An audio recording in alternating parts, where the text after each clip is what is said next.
नमस्कार दोस्तों, स्वागत है आप सभी का आपके अपने ऐसे YouTube चैनल पर। दोस्तों, हम एनसीईआरटी के तारतम्य में सने शने आगे बढ़ रहे हैं और कक्षा 9 के पाठ्यक्रम में अभी तक हमने इतिहास के सारे अध्यायों को कंप्लीट किया है और अब हम भूगोल यानी कि जियोग्राफी की तरफ पहले अध्याय पर आ चुके हैं।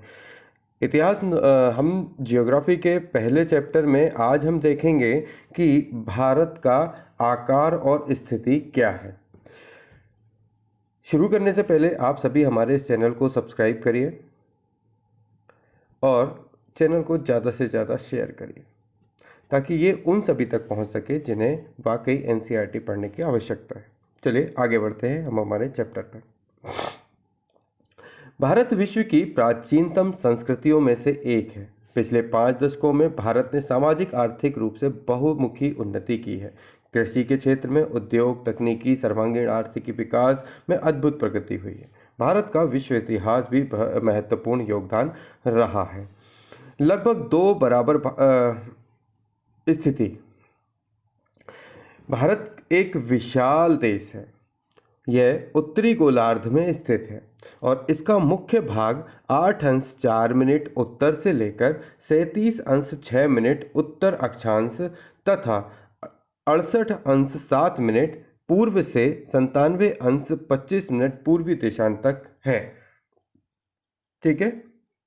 कर्क रेखा 23 अंश 30 मिनट उत्तर में देश को 2 बराबर भागों में बांटती है।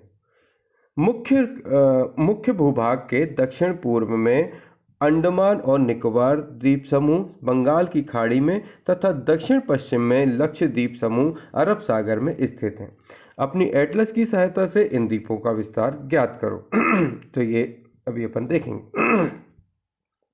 क्या आप जानते हो कि भारतीय संघ राज्य का सबसे दक्षिणी बिंदु जो इंदिरा बिंदु कहा जाता है, सन 2004 में सुनामी लहरों के कारण समुद्र में जलमग्न हो गया था। आइए जानते हैं आकार के बारे में। भारत के भूभाग का कुल क्षेत्रफल लगभग 32.8 लाख वर्ग किलोमीटर है। भारत का क्षेत्रफल विश्व के कुल भौगोलिक क्षेत्रफल का 2.4% है। चित्र 1.2 में स्पष्ट है कि भारत विश्व का 7वां बड़ा देश है। इससे आगे बढ़ने से पहले अपन इसको देखते हैं। देखिए, ये भारत की स्थिति है ना। ये 1.1 में हमारे भारत और विश्व को दिखाया गया है। ये रहा भारत, है ना। इस भारत का जो क्षेत्र है ये कहाँ पर है? ये एशिया महाद्वीप का हिस्सा है। फिर ये यूरोप, उत्तरी अमेरिका, दक्षिणी अमेरिका, अफ्रीका, ऑस्ट्रेलिया, नीचे अंटार्कटिका है और है ना, आर्कटिक ऊपर की तरफ और अंटार्कटिक नीचे की तरफ। तो ये क्षेत्र जो है आपको समझने होंगे। भारत की स्थल सीमा रेखा लगभग 15,200 किलोमीटर और समुद्री तट रेखा अंडमान और निकोबार द्वीप समूह तथा लक्षद्वीप समूह के साथ 7,516.6 किलोमीटर है। फिर से समझाता हूँ। भारत की जो स्थल सीमा है वो लगभग 15,200 किलोमीटर है। समुद्री सीमा अंडमान निकोबार द्वीप समूह तथा लक्षद्वीप के साथ समुद्री सीमा अंडमान निकोबार और लक्षद्वीप के साथ 7,516.6 किलोमीटर है। भारत के उत्तर पश्चिम, उत्तर तथा उत्तर पूर्वी सीमा पर नवीनतम बलित पर्वत हैं। फिर से बोलता हूँ। भारत के उत्तर पश्चिम, उत्तर तथा उत्तर पूर्वी, उत्तर पश्चिम है ना, इसको ध्यान रखिएगा। उत्तर ये होता है उत्तर, दक्षिण ये पूर्व और ये पश्चिम, है ना। तो उत्तर, दक्षिण, पूर्व, पश्चिम इस एरिया में आप अगर ध्यान दोगे तो ये पश्चिम है ना। तो भारत के उत्तर पश्चिम यानी कि इस क्षेत्र में भारत के उत्तर पश्चिम तथा उत्तर पूर्वी, उत्तर और उत्तर पूर्वी मतलब इस ऊपर वाले क्षेत्र में नवीनतम बलित पर्वत हैं। आई बात समझ में? उत्तर, उत्तर पश्चिम और उत्तर पूर्व वाले क्षेत्र में नवीनतम बलित पर्वत हैं और इसके दक्षिण का भूभाग उत्तर में चौड़ा है। इसके दक्षिण का भूभाग कहाँ पर है? इसके दक्षिण का भूभाग उत्तर में चौड़ा है और 22 अंश उत्तरी अक्षांश से हिंद महासागर की ओर सकरा होता गया है। कहाँ से? 22 अंश उत्तरी अक्षांश से, है ना। 23.5 अंश पे कहाँ पर है? ये कर्क रेखा जो है वो 23.5 अंश पर है। मध्य प्रदेश के बीच में गुजरी हुई है ना। मध्य प्रदेश को 2 बराबर भागों में बांटती है। उससे जस्ट थोड़ा सा नीचे आएंगे तो ये 22 हो जाएगा, है ना। 22 अंश उत्तरी अक्षांश से हिंद महासागर की ओर सकरा होता गया। ये हिंद महासागर जो है वो यहाँ पर है, इंडियन ओशन है ना, ये यहाँ से यहाँ पर क्या होता गया है, सकरा होता गया। कहाँ से? 22 अंश से नीचे की तरफ क्या होता गया है, सकरा होता जाता है। और इसके पश्चिम में अरब सागर तथा पूर्व में बंगाल की खाड़ी है। इसके पश्चिम में क्या है, ये हो गया उत्तर, ये दक्षिण, ये पूर्व और ये पश्चिम। तो क्या कह रहा है, इसके पश्चिम में अरब सागर है, तो मतलब इस वाले क्षेत्र में क्या है, अरब सागर, नर्मदा नदी अरब सागर के क्षेत्र में जाती है। और पूर्व में बंगाल की खाड़ी है, ये पूर्व में, ये बंगाल यहाँ पर पड़ता है, तो यहाँ पर क्या है, बंगाल की खाड़ी है। चित्र 1.3 में देखिए कि अक्षांश और देशांतर का विस्तार लगभग 30 अंश है, परंतु फिर भी पूर्व पश्चिम का विस्तार उत्तर दक्षिण के विस्तार की अपेक्षा कम प्रतीत होता है। गुजरात से अरुणाचल प्रदेश के स्थानीय समय में 2 घंटे का अंतर है। फिर से समझते हैं, ये रहा अरुणाचल प्रदेश है ना, और ये रहा गुजरात। तो गुजरात से अरुणाचल प्रदेश के स्थानीय समय में 2 घंटे का अंतर है। मतलब जब यहाँ पर मान के चलिए यहाँ पे 12 बज रहे हैं, तो यहाँ पर 2 बजेंगे, मतलब इससे इसके बीच में 2 घंटे का अंतर है। अतः 32 अंश 30 मिनट पूर्व देशांतर रेखा को भारत की मानक यमुनोत्तर माना गया है, जो कि उत्तर प्रदेश के मिर्जापुर से गुजरती है। अक्षांश का प्रभाव दक्षिण से उत्तर की ओर दिन और रात की अवधि पर पड़ता है। ठीक है, आगे बढ़ते हैं अपन। 22 अंश 30 मिनट है ना, पूर्व देशांतर को भारत का मानक यमुनोत्तर कहा गया है। तो फिर से याद है, 82 अंश 30 मिनट, मैंने तो 22 नहीं, 82 अंश 30 मिनट को भारत का मानक यमुनोत्तर माना गया है। और कन्याकुमारी और कश्मीर के दिन रात की अवधि में अंतर क्यों है, इसके बारे में ज्ञात करिए और मुझे कमेंट करके बताइए।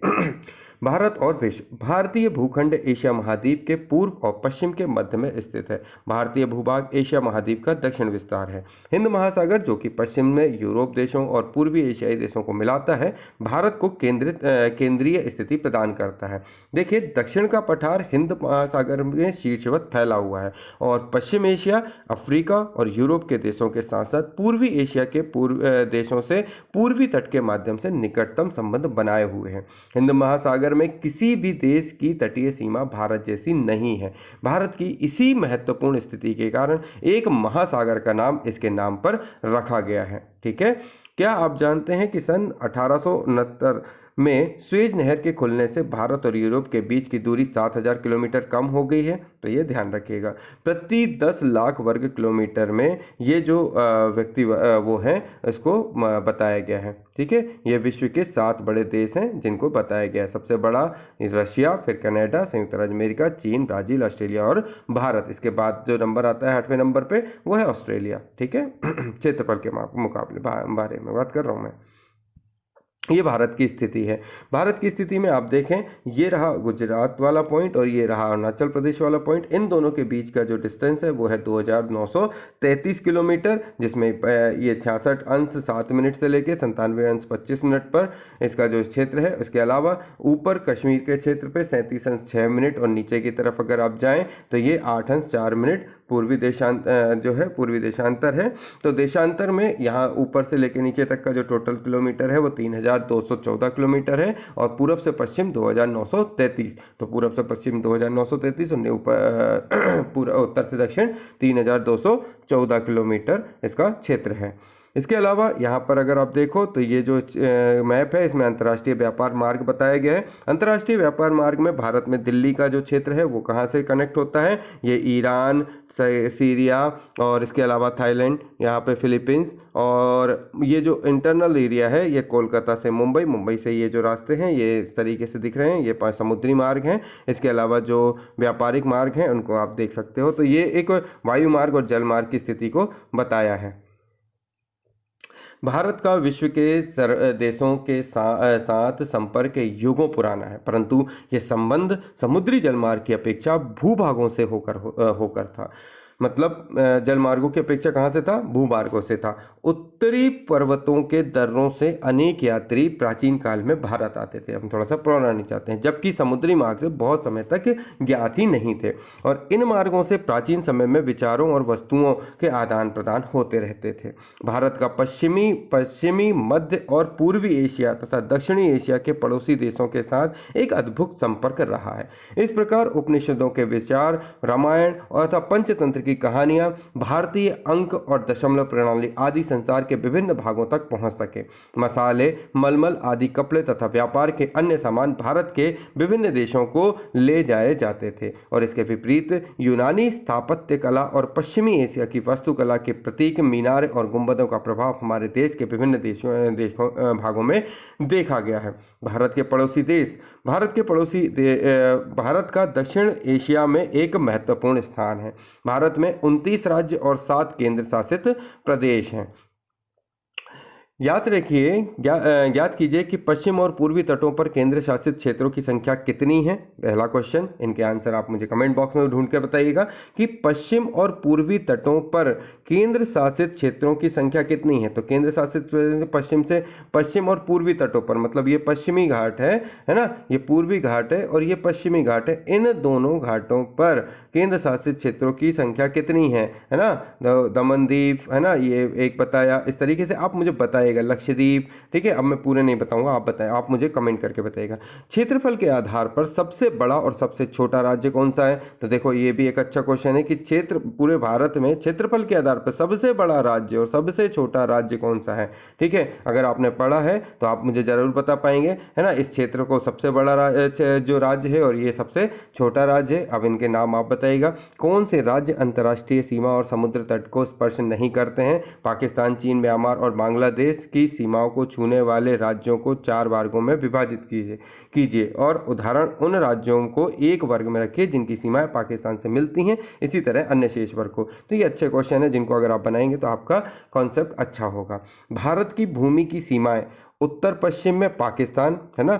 भारतीय भूमि की सीमाएं उत्तर पश्चिम में पाकिस्तान और अफगानिस्तान के साथ, उत्तर में चीन के साथ, नेपाल के साथ और भूटान के साथ, और पूर्व में म्यांमार और बांग्लादेश के साथ जुड़ी हुई हैं। इसके अलावा ये आप देख सकते हो, है ना। मैं यहाँ पर दिखाता हूँ, देखो ये जो है, ये पूर्व वाला क्षेत्र जो है ये पाकिस्तान और अफगानिस्तान से जुड़ा हुआ क्षेत्र है। फिर ये जो हिस्सा है ये चाइना, नेपाल, है ना, इधर भूटान से जुड़ा हुआ है। फिर ये हिस्सा जो है ये बांग्लादेश और म्यांमार के साथ जुड़ा हुआ है, भारत का जो ऊपरी हिस्सा है। और दक्षिणी क्षेत्र जो है वो ये जो है समुद्री मार्ग से घिरा हुआ है।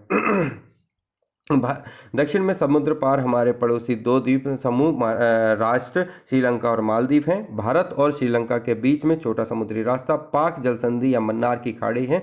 मालदीव लक्षद्वीप समूह के दक्षिण में स्थित है। अपने पड़ोसी देश के साथ भारत के भौगोलिक और ऐतिहासिक संबंध बहुत अच्छे रहे और अपनी एटलस में एशिया के मानचित्र में देखा है कि भारत कैसे अलग दिखाई देता है। जो मैंने अभी आपको बताया एक छोटी सी एक्सरसाइज है। इन जो क्वेश्चनों को मैं कह रहा हूं उनके आंसर मुझे आप दीजिएगा। सबसे पहला क्वेश्चन मैं आपके सामने रखता हूं, कर्क रेखा किस राज्य से नहीं गुजरती है। राजस्थान, उड़ीसा, छत्तीसगढ़ और त्रिपुरा। तो इसका आंसर आपको देना होगा। भारत का सबसे पूर्वी देशांतर कौन सा है। तो मैंने बताया था ये उत्तरी अक्षांश, दक्षिणी अक्षांश, ये पूर्वी देशांतर और ये क्षेत्र है। तो अब भारत जो है वो किस किस क्षेत्र में आता है, इसको एक बार आप फिर से मुझे बताइए। इसके बाद नेक्स्ट बढ़ते हैं। उत्तराखंड, उत्तर प्रदेश, बिहार, पश्चिम बंगाल और सिक्किम की सीमाएं किस देश को छूती हैं। 4 ऑप्शन है आपके सामने, आंसर दीजिए। ग्रीष्मकाल में आप यदि कवरत्ती जाना चाहते हैं तो केंद्र शासित क्षेत्र में जाएंगे, बताइए आप। मेरे एक मित्र एक ऐसे देश के निवासी हैं जिस देश की सीमा भारत के साथ नहीं लगती। आप बताएंगे कि वह कौन सा देश है। तो यहाँ पे आप बताइए कि इनमें से कौन सा देश है जिसकी सीमा भारत से नहीं लगती है। कुछ अन्य क्वेश्चन जो नीचे इसमें दिख रहे हैं इन सभी के आपको आंसर देने हैं जिससे आपको समझदारी बढ़ सके। मानचित्रों की सहायता से इनको पहचानिएगा। अरब सागर और बंगाल की खाड़ी कहाँ है। कर्क रेखा कौन से राज्य से गुजरती है। भारतीय मुख्य भूभाग का दक्षिणी शीर्ष कौन सा है। भारत के केंद्र शासित क्षेत्र कहाँ कहाँ हैं। तो ये जो मैंने आपको बताया एक अच्छा क्वेश्चन ये है कि रेशम मार्ग के बारे में आप एक सूचना ज्ञात कीजिए और नई विकास योजना के द्वारा उच्च पर्वतीय क्षेत्रों में आगमन के मार्ग विकसित किए गए हैं वो कौन कौन से हैं। तो ये जो छोटा सा चैप्टर था ये बहुत ही इंपॉर्टेंट चैप्टर था जिसको मैंने बताया आकार और स्थिति। इस चैप्टर के बाद जो आप चैप्टर आएंगे उन सभी को शुरुआत से समझते चलिएगा ताकि आपके कॉन्सेप्ट बने रहें, क्योंकि भूगोल पढ़ना जब भी मज़ा पढ़ने में जब ही आपको मज़ा आएगा जब आपको उसकी भौगोलिक स्थिति का ज्ञान होगा। तो भौगोलिक स्थिति के लिए इस चैप्टर को छोटे से छोटा मत समझिएगा, इसकी भौगोलिक स्थिति को समझने की कोशिश करिएगा ताकि आप आगे के चैप्टरों को समझ सकें। अच्छी जानकारी के साथ हम एनसीईआरटी के तारतम्य में लगातार बने रहेंगे जब तक हमारे पास कुछ खास नया नहीं है। लेता हूँ इजाज़त। जय हिंद, जय भारत। हाँ, शेयर करना और सब्सक्राइब करना मत भूलिएगा। थैंक यू दोस्तों।